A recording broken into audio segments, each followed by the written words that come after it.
Olá, estamos juntos em mais uma edição de RD Online aqui na RD TV, a TV do jornal Repórter Diário. Hoje o nosso bate-papo é com Daniela Butti, que é docente de Direito da USCS, a Universidade de São Caetano do Sul, e também coordenadora do Observatório de Direitos Humanos da Universidade. Seja bem-vinda, Daniela, à RD TV. Obrigada. Muito obrigada. Obrigada pela oportunidade de estar aqui hoje conversando. Bom recebê-la e nós vamos conversar sobre o livro que a Daniela está lançando. É este livro aí que você vê, Direito Eleitoral e Liberdade de Expressão, Limites Materiais. Aliás, um momento bem oportuno, não é, para a gente falar desse assunto. O atual contexto político favorece essa nossa discussão aqui, sem contar que é ano eleitoral, esse ano de 2018.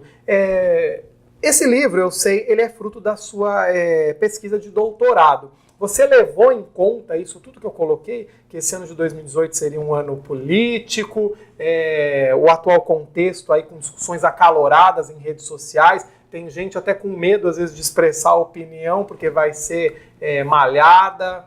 O que você levou em conta para desenvolver esse trabalho? Na verdade, eu trabalhei as eleições de 2012 e 2014, né? Mas o tema é tão atual, desde sempre, porque a questão da democracia em si já é um problema já de algum tempo, né? Você já vinha trabalhando, então a sua pesquisa ela é extensa. Sim, eu terminei em 2016. Tá, mas eu quis focar no lançamento. No lançamento. Mesmo. Esse ano é um ano importante, né? Propício. Porque agora com as eleições presidenciais, né, vai chamar bastante atenção desses temas, né, que são tão importantes para a democracia, para a sociedade. Né? Mas pode continuar o que você estava explicando para a gente. Você estava falando do teu processo aí todo, das eleições de 2012, enfim. Eu analisei as eleições de 2012 e 2014, na verdade, o conteúdo dos discursos, das informações que foram veiculadas, né, durante o período eleitoral. Então, o foco foi durante a campanha, né, o período de campanha eleitoral. E o objeto foi analisar os limites materiais da liberdade de expressão política, como que o Brasil lida com esses limites, como que eles são impostos, então a legislação, principalmente eleitoral, e também as decisões sobre essa legislação, né, a interpretação dos nossos tribunais nacionais, notadamente os eleitorais, né, os tribunais eleitorais, sobre os dispositivos das leis que nós temos no Brasil. E comparei com também a regulação internacional, então os tratados internacionais de direitos humanos, principalmente aqueles que o Brasil faz parte, e as decisões dos tribunais internacionais de direitos humanos também a respeito desses limites. Então, procurei identificar esses limites, aqueles limites que são aceitáveis para uma democracia pluralista, né, dentro de um arcabouço de direitos, né, e comparei com os dois, né, então o âmbito das cortes e o âmbito nacional, para identificar esses limites, verificar se o Brasil viola ou não viola direitos humanos, e no sentido que o resultado da pesquisa levou que o Brasil viola direitos humanos. Então, os nossos tribunais nacionais, quando impõem limites à liberdade de expressão política, eles violam esses direitos humanos, né, na visão mais universalista, que é trazida pelas cortes internacionais de direitos humanos. Muito interessante. Aliás, aí seria também uma outra discussão. Hoje até a própria questão da democracia no Brasil, não é? É motivo de discussão, de contestação, até que ponto hoje se vive uma democracia de fato, diante de manifestações, posições aí que são colocadas por veículos de imprensa ou por instâncias superiores, aí, seja do executivo, do legislativo, do judiciário, até das forças armadas hoje em dia, enfim, mas como eu disse, isso daí já amplia o leque, já permite uma outra discussão. Daniela, antes de fazer as minhas próximas perguntas aí, o que são, algumas pessoas até podem ter ficado com essa dúvida, limites materiais, quando a gente fala em direito e quando a gente fala nessa questão toda do direito eleitoral, da liberdade de expressão? Então, são restrições ao conteúdo da informação, da ideia, né, de uma opinião, por exemplo. Então, a liberdade de expressão, por exemplo, ela está garantida, né, a Constituição garante esse direito no artigo 5º, mas ela também tem limites. Então, como a liberdade de expressão ela é essencial para a democracia, então a gente fala, a democracia e liberdade precisa da liberdade de expressão robusta, né? Justamente para circular mais ideias. Então, quanto mais ideias, mais informações circularem, mais as pessoas estarão informadas e poderão fazer escolhas melhores no período eleitoral, né? Então, vão poder escolher melhor seus candidatos. Então, essa ideia de manter essa relação entre liberdade de expressão e democracia, né? Ambos são direitos humanos. Então, são garantidos também na visão do direito internacional dos direitos humanos. Então, tem uma proteção também nos tratados internacionais. Então, quando a gente fala em limites materiais, são aqueles limites, porque se eu posso falar, eu posso falar, mas o outro ele tem um direito também, ele tem o direito à imagem, né? Ele tem direito à privacidade. Então, o que eu posso falar? Essa é... Até que ponto vai a minha liberdade de expressão? Seria exatamente. Isso, né? Então, eu preciso identificar quais são esses limites, só que de conteúdo, porque eu posso, por exemplo, falar de questões de representação. Então, eu tenho uma discussão sobre representação de grupos minoritários, direito ao voto de estrangeiros, limitação nos dias de eleição, né? Até que horas eu posso falar, qual que é o tamanho das propagandas que eu posso fazer. Então, isso aí seria mais formal. Tá, com relação às regras forma, já bem estabelecidas. Com relação à forma. A forma, tá. Então, aqui eu trabalhei mais os limites com relação ao conteúdo. Conteúdo, entendi. Ao que a gente expressa mesmo. Aquela informação discriminatória. Então, aquilo que eu falei viola, ofende alguém. Então, será que eu posso falar? Será que isso está cobertado pelo meu direito à liberdade de expressão? Então, foram esses pontos que foram analisados para estabelecer os limites. E aí, quando você fala desse estudo sobre o que se pode ou não falar, sobre liberdade de expressão, você observou mais que personagens? Os políticos, de repente a gente pode falar jornalistas, que muitos estão aí, e hoje nem tanto jornalista, né? Porque com essa história das redes sociais, das mídias digitais, o que a gente tem de, vamos dizer assim, articulistas, né? De redes sociais que se sentem no direito de colocar, expressar o que pensam aí. Quais foram os personagens analisados? Então, quando a gente fala de liberdade de expressão, as cortes internacionais, elas fazem uma ligação. Então, liberdade de expressão é parte do direito à informação. Então, a sociedade tem o direito de ser informada também. Então, deve ou pode ter acesso àquelas informações ou opiniões. Então, a liberdade de expressão, ela está vinculada ao próprio ser humano. Então, a liberdade de expressão ela não pode ser desvinculada da liberdade de informação. Daí, o direito de imprensa, né? Então, a imprensa ela tem um papel importante dentro da sociedade, né? Justamente é um meio, né, em que vai divulgar as informações, vai possibilitar debates, né, sobre temas importantes, temas de interesse público. Então, a gente percebe que as cortes internacionais, elas fazem, por exemplo, uma diferenciação do particular às pessoas públicas e seria o último lá no patamar, os políticos. Então, ela vai protegendo com mais especial atenção os particulares e vai diminuindo essa proteção conforme aquela pessoa é mais pública ou política. Então, agentes públicos, por exemplo, não precisa ser necessariamente um político. Não precisa estar concorrendo ali, ser o candidato. Não precisa. Mas ele é uma pessoa pública. É um artista. Né? Um artista é uma pessoa pública. Ele tem liberdade de expressão? Tem.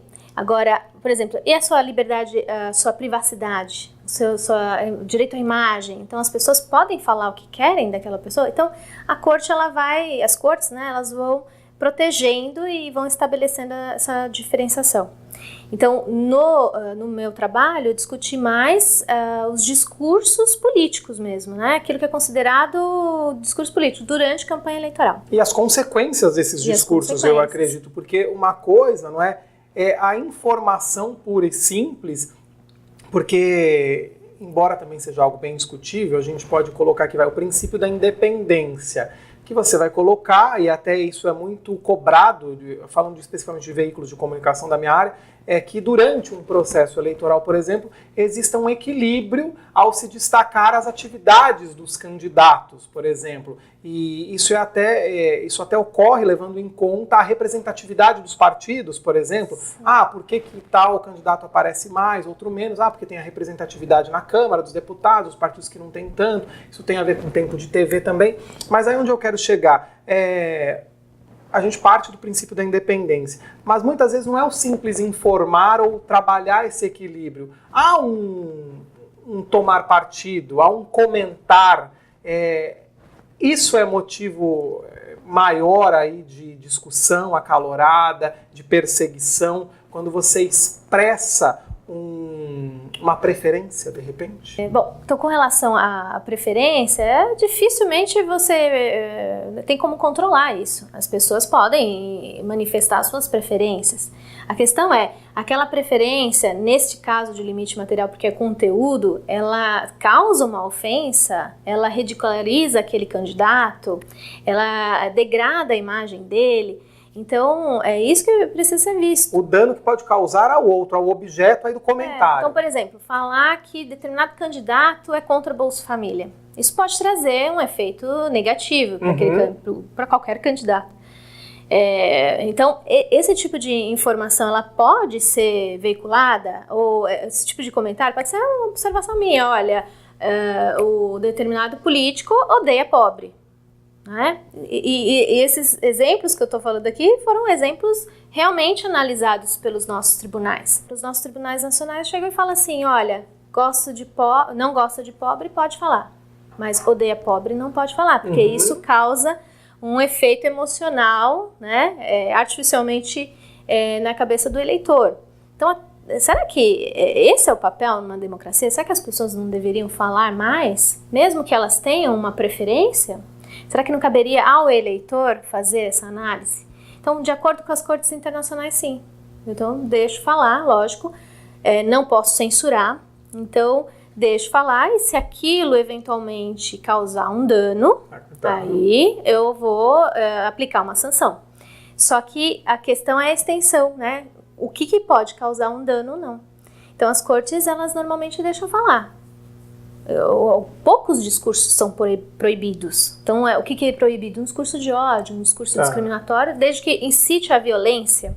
Algumas mensagens, elas são mais diretas, não é? Algumas provocações, não é? A gente falou um pouco de imprensa aqui. Em muitos casos, o comentário, ele é até aparentemente neutro, embora possa ter uma intenção de influenciar para um lado ou para o outro.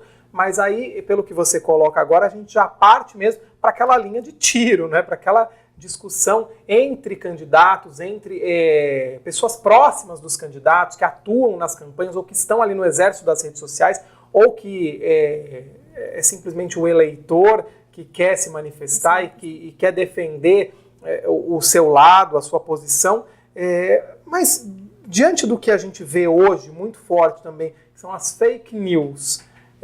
O que eu falei de tudo aqui agora, imaginando que a pessoa está ali dando a cara a tapa. Mas e no caso das fake news, que muitas, até candidaturas mesmo, até opositores usam para provocar o outro, e como as cortes devem agir nesse caso? Então, até para detectar, para tudo. Sim, caso de fake news não encontrei nas cortes internacionais.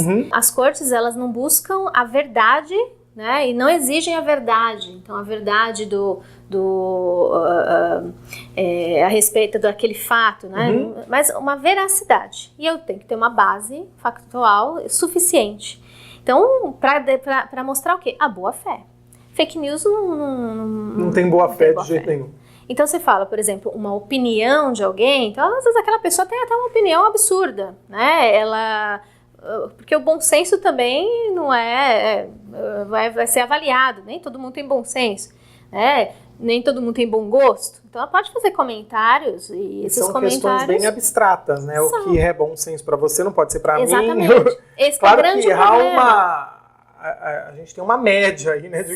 Mas são questões muito abstratas, né? Abstratas. O que você acha? Você até falou do bom senso, bom gosto. O que você imagina que seja de extremo bom gosto, eu posso achar de extremo mau gosto, né? Esse que é o grande problema no Brasil, porque se a lei fala ridiculariza ou degradar, mas o que é? Né? Causa algum efeito emocional, mas o que é isso? Né? Então essa é a grande dificuldade. Então em alguns casos eu tenho uma posição nos tribunais nacionais e em outros casos muito semelhantes, outra, completamente contrária daquela anterior. Então isso causa mais insegurança jurídica. Agora fake news, você não tem a boa fé, né? A pessoa tem ali o intuito, não é de informar, não é de trazer uma opinião, sincera, pode ser até equivocada, mas sincera. E fake news não, você tem ali uma má fé. Né? Então esse tipo de coisa não tá protegido pela liberdade de expressão. Né? Então pela leitura dos casos nos tribunais internacionais a gente percebe isso já, que não teria espaço, né? Dentro de uma democracia é preciso sempre agir com equilíbrio. Né? E essa tua pesquisa ela levou em conta nessa comparação com outros países também o que podemos fazer para modificar esse quadro de, vamos dizer assim, violação dos direitos humanos aqui?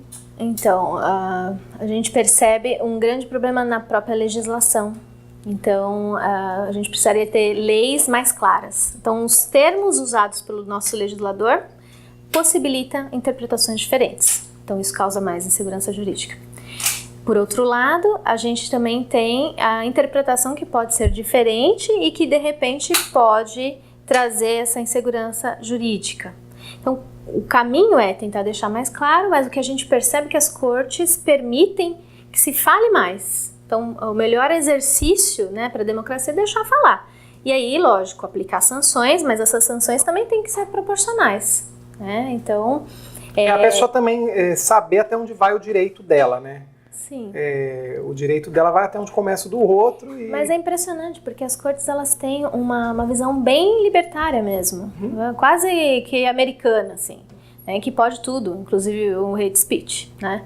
Agora, nas cortes não, mesmo esses casos mais de discriminação, hate speech, eles são ponderados, então até se incita a violência, por exemplo, na maioria dos casos, aí não pode mesmo fazer, até porque você cria uma instabilidade dentro da claro. sociedade, né? E também não é esse o propósito. Mas a ideia é deixar que as pessoas falem, justamente para movimentar a ideia. É como se fosse um mercado mesmo de ideias, onde as pessoas podem participar desse processo, né?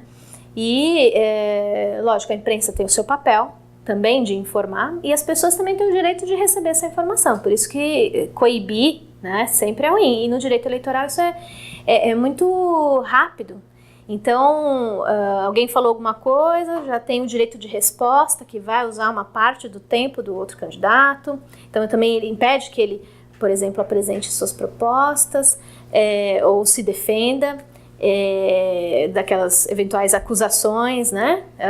Também você tem ali uma suspensão da propaganda, que seriam formas de você limitar a liberdade de expressão, né?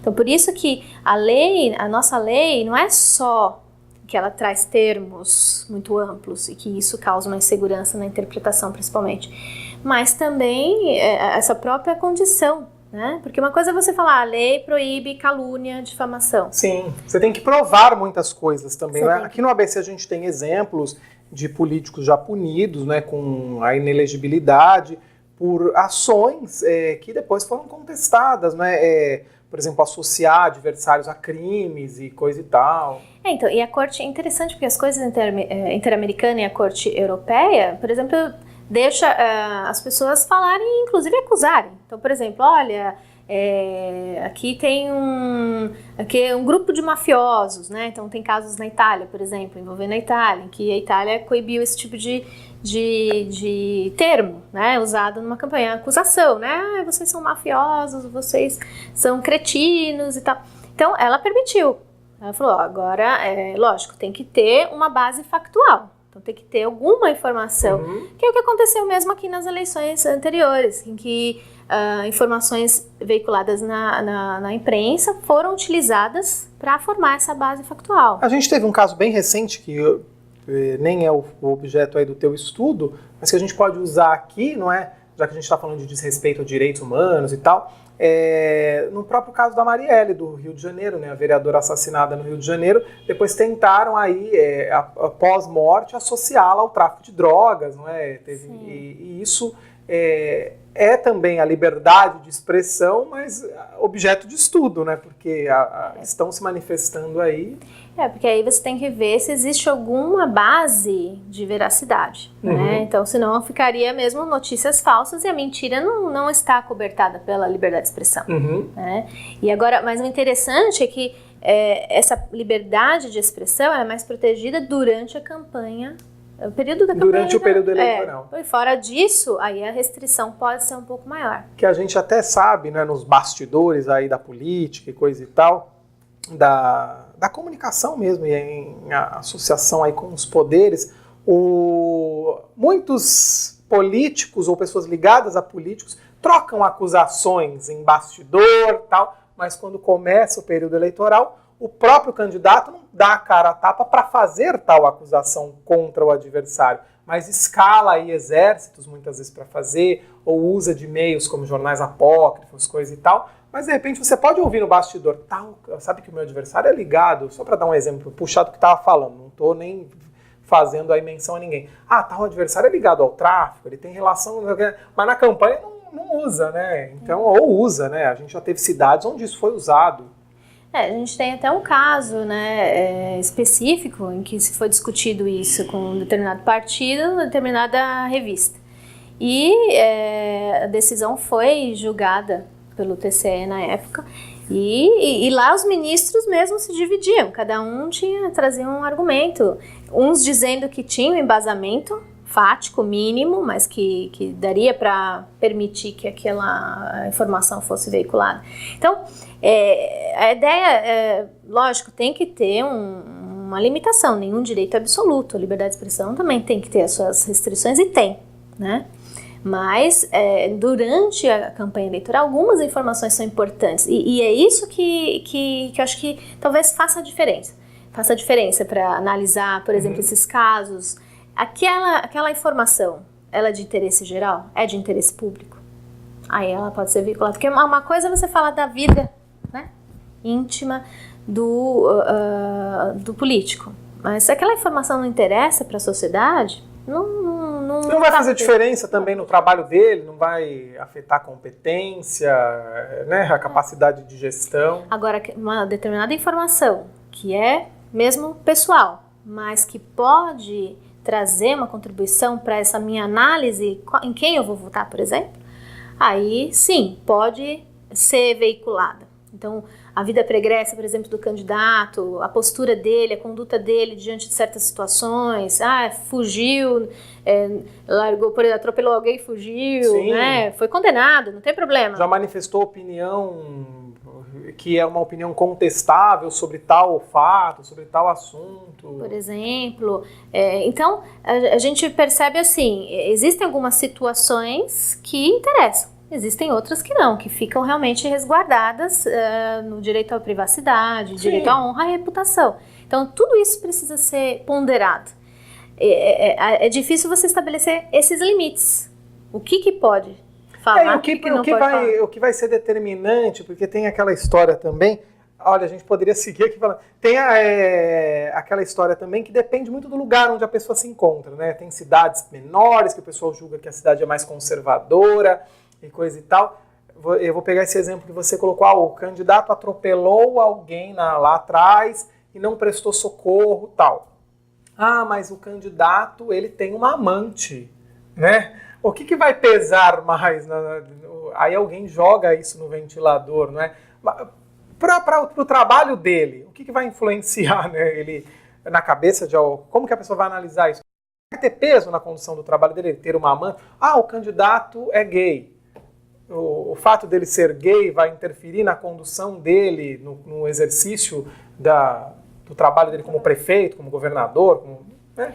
Então, até o Brasil a gente tem, os nossos tribunais também tem algumas posturas bem mais libertárias, vamos dizer assim. Então, a gente tem, por exemplo, casos de propagandas mais sensuais, né, e que foram permitidas, até candidatas que tinham, né, uma postura mais as mulheres sensual. fruta. Isso. E foi permitido. Então, você vê que não há uma restrição tão severa, mas existem algumas situações em que o Brasil realmente diverge. E que seria interessante repensar, né? Então não é só a lei, mas a interpretação também nesses casos. Então agora que a gente tem a eleição aí, acho que prestar atenção exatamente nessas coisas, né? Então eu gosto de dar um exemplo. Muita coisa impacta, não é? A questão moral, a moral que muitas pessoas levam em conta. Hoje em dia até religião, né? Tudo impacta, Sim. então. E os candidatos eles representam grupos. Então, os grupos religiosos, de determinadas minorias. Então, por isso que o político ele tem, nesse período, que tolerar mais crítica, mas ele também pode criticar mais. E se for da oposição, tem mais proteção ainda, de acordo com as cortes internacionais, justamente para desenvolver esse debate, né? Para fortalecer o debate dentro da sociedade. E é muito interessante falar disso também, porque hoje a gente vê também algumas opiniões nesse debate acalorado em rede social. A gente vê algumas discussões sobre os direitos humanos mesmo, né? Muitas pessoas não entendem, de fato, o que são direitos humanos. E aí tecem críticas absurdas, e quando você fala em direitos humanos, a pessoa já julga de uma maneira totalmente diferente, direito humano, defender bandido, né? Sim. Então, eu acho que é bem propício, não só para o operador do direito, aqui pelo que eu percebo teu livro, não só para o político, para os que orbitam aí em torno dos políticos, dos candidatos, mas para a sociedade pensar mesmo, né? Sim, porque todos nós temos direitos, inclusive de receber informação, para nos ajudar a ter uma escolha livre, né? E bem fundamentada, né? Eu vou escolher um político, preciso saber algumas informações, né? Que são relevantes para essa atividade que ele vai desenvolver ou que já desenvolve. Então, isso também... Por isso é que as cortes, elas têm essa posição, né? De deixar o ambiente mesmo da sociedade fluir com informação, durante com o período opinião. Eleitoral é diferente do restante do ano. Antes ou depois. Tá. Né? No período da campanha, teria mais possibilidade de veicular essas informações, ideias, né? E opiniões. É uma patrulha diferente. Sim. Vamos dizer assim, né? Assim, olha, antes de terminar, eu só quero mostrar aqui, essa é a edição de março, você ainda pode ler no repórterdiario.com.br da RD em Revista, que traz um artigo assinado pela Daniela Butti, foi referente ao Dia Internacional da Mulher, mas vale a leitura, tá no site, tá certo? O Brasil é o 5º país do mundo onde mais mulheres são mortas, segundo a ONU. A Daniela, que é doutora e mestre em Direitos Humanos pela Faculdade de Direito da Universidade de São Paulo, a USP, professora de Direitos Humanos e coordenadora do Observatório de Violação de Direitos Humanos da USCS, a Universidade de São Caetano do Sul, docente de Direito, está nos apresentando aqui este livro, Direito Eleitoral e Liberdade de Expressão, Limites Materiais, que é da editora Almedina Brasil. Tá certo, Daniela? Obrigado por ter vindo. Eu que agradeço a oportunidade. Sucesso aí nas próximas empreitadas, nos próximos estudos, não é? E vale aí essa reflexão proposta por esse trabalho. Valeu mesmo. Obrigada. Obrigado a você que nos acompanhou. Lembrando que os principais pontos das nossas conversas aqui na RDTV são reproduzidos nas outras plataformas do RD, como, por exemplo, eu falei da revista, mas tem o jornal Repórter Diário, que circula semanalmente às sextas-feiras nas 7 cidades aqui do ABC. E você pode, acessar mais uma vez o site repórterdiario.com.br. Além da galeria de vídeos da RDTV, tem todo o conteúdo online atualizado minuto a minuto para você. Nossas redes sociais também à disposição, Facebook, Jornal Repórter Diário, YouTube também é uma forma de você acompanhar o nosso trabalho. A gente se vê numa próxima. Valeu!